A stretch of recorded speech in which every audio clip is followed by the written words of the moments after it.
Okay. I want to thank all of our speakers. We have about 15 minutes for questions from the audience, but first I want to thank each of the speakers. I'm sure it wasn't easy to try to roll your research into 10 minutes, but I think you've given us insights that these resources are not at all homogeneous. They're at various stages of technology development. They have their own unique attributes in terms of base load versus peaking. They have their own unique challenges, and they have their own unique co-benefits. I'd like to just ask two questions, and then before we go to the audience.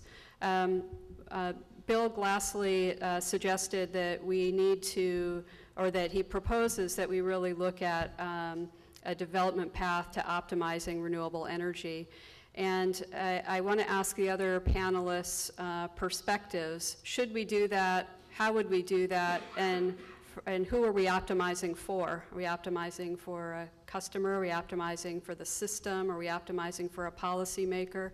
Because I think it's very appealing to when we have goals of something like 33% renewable, but each of our renewables is so unique with its own challenges and in different phases of development. How might we think about that optimization? So I'm interested in if each panelist's perspective on that question. And Bill, you're welcome to add more to it as well.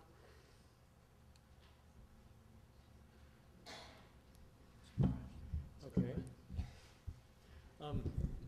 Just to add a little bit to that, I think it is a very, very complex problem. There's no doubt about that. And I think that if we're going to tackle it, probably the most useful approach would be to look at what you identified as the potential, essentially optimization targets or audiences, and do the analysis on the basis of each of those, the needs of those communities, and then see what matches and what doesn't on a statewide basis. I think, each renewable energy technology has done an assessment throughout the state, and it has a good idea of where it has the most easily developed and largest resources.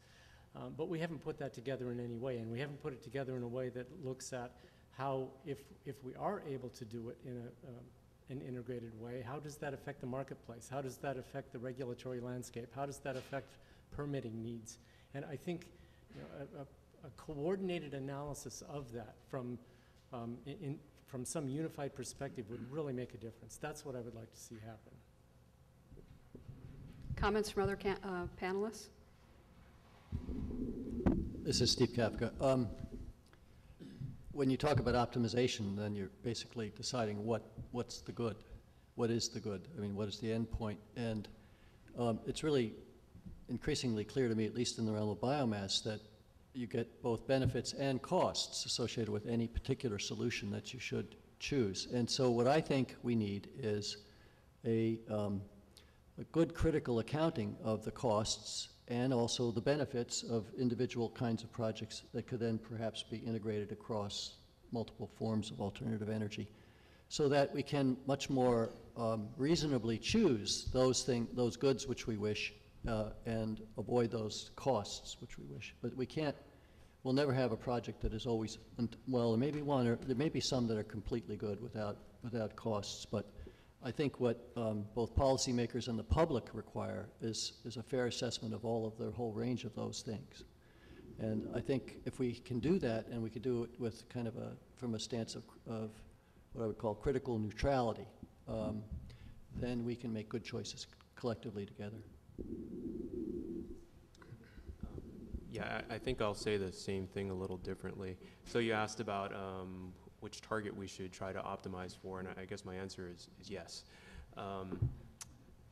When we think about integrating different kinds of renewables, certainly there's different hurdles for each one. There's also different benefits for each one too, so it's worthwhile. It's very important for us to keep a diverse generation portfolio.